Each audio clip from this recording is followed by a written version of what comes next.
CIR, CI, Virginie Baptiste, c'est à toi.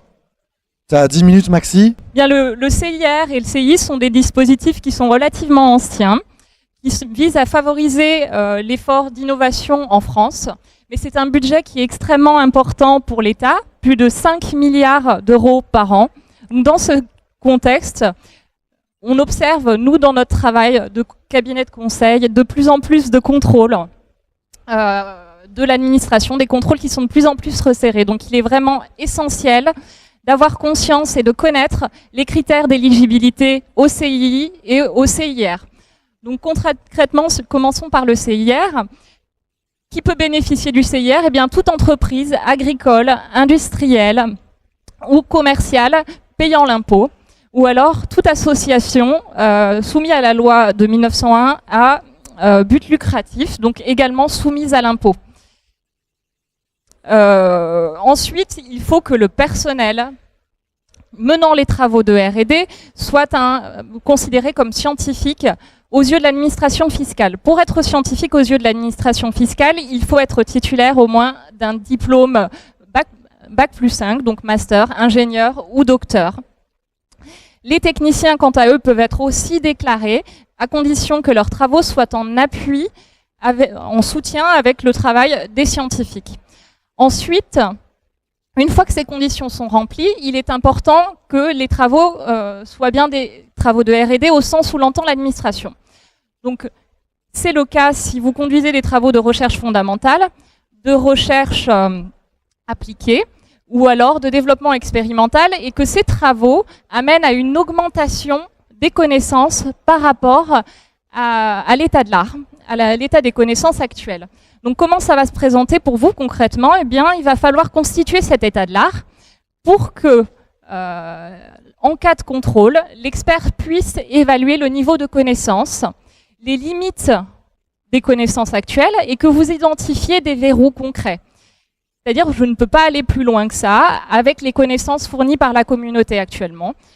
Donc, j'ai besoin de mener ces travaux. Ces travaux sont véritablement nécessaires. Dans ce cas, dans ce contexte, vous êtes dans la R&D, vous pouvez bénéficier du CIR. Pour le CII, c'est un petit peu différent. Le CII s'adresse aux PME. Pas d'obligation de diplôme pour le personnel réalisant les travaux d'innovation. Vous avez une obligation de présenter des travaux qui sont de l'innovation au sens de l'administration. Donc qu'est-ce que ça veut dire? Vous êtes dans la conception d'un prototype ou d'une installation pilote. Ce nouveau produit, il doit avoir deux caractéristiques cumulatives essentielles. Il doit être nouveau sur le marché. Donc s'il est nouveau pour l'entreprise mais pas sur le marché, ça n'est pas éligible au dispositif du CII. Il faut ensuite que ces performances soient supérieures à ce qui est sur le marché. Par performance, j'entends performance technique, performance en termes d'ergonomie, performance en termes de fonctionnalité ou alors d'éco-conception.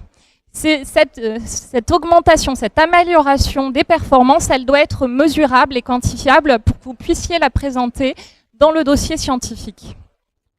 Qui me permet ensuite de rebondir sur le dossier scientifique, parce que c'est celui-là, dans votre demande de CIR ou de CI, qui va être essentiel et qui va justifier de l'éligibilité du projet à l'un des dispositifs.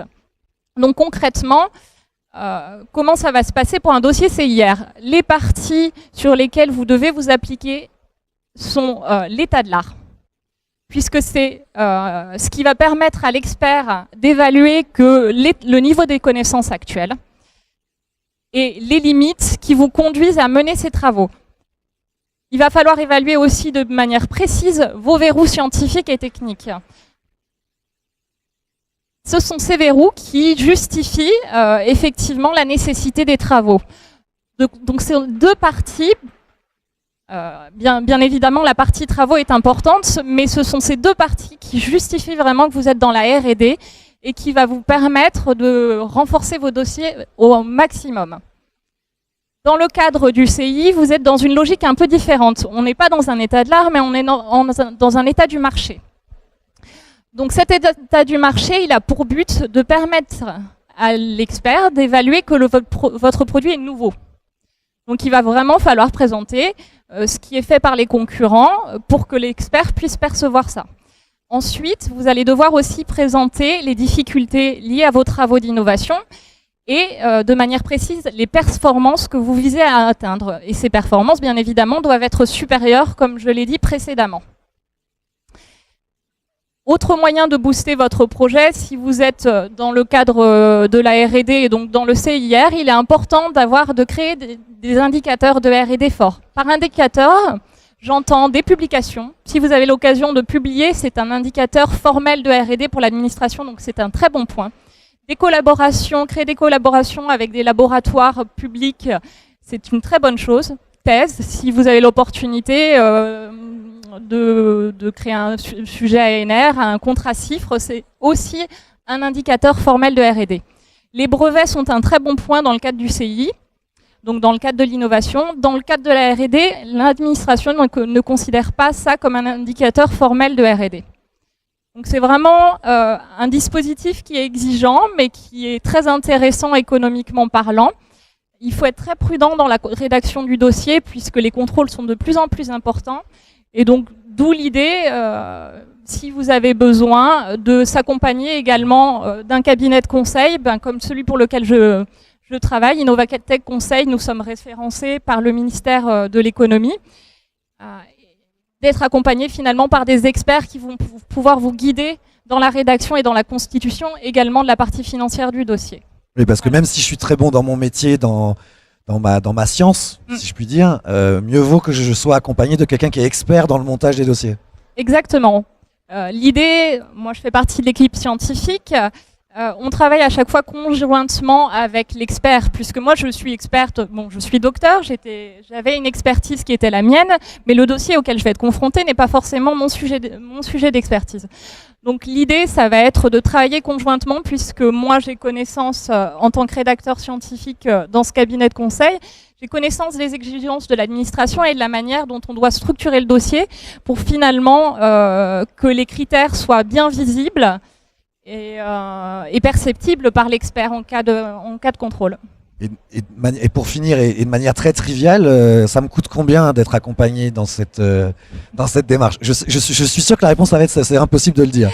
Et je pense qu'on est quand même quelques-uns à se dire ouais, on veut bien se faire accompagner, mais combien ça va nous coûter? Oui, je vois des têtes qui... C'est variable. Je sais que généralement les cabinets de conseil définissent un pourcentage de CIR. En fait, ça va être un montant du CIR qui est généralement d'un cabinet à un autre autour de 10 à 20% du montant du CIR, mais c'est variable et généralement négociable avec l'interlocuteur, le cabinet en question. Bon, le mieux c'est de venir te voir en fait. Oui, n'hésitez pas, on est juste là. Merci Virginie, donc vous l'avez compris, on peut la retrouver sur le stand jusqu'à la fin de l'après-midi, donc voilà, pour on peut venir prendre le temps de discuter avec toi, ça marche. Merci, on remercie Virginie.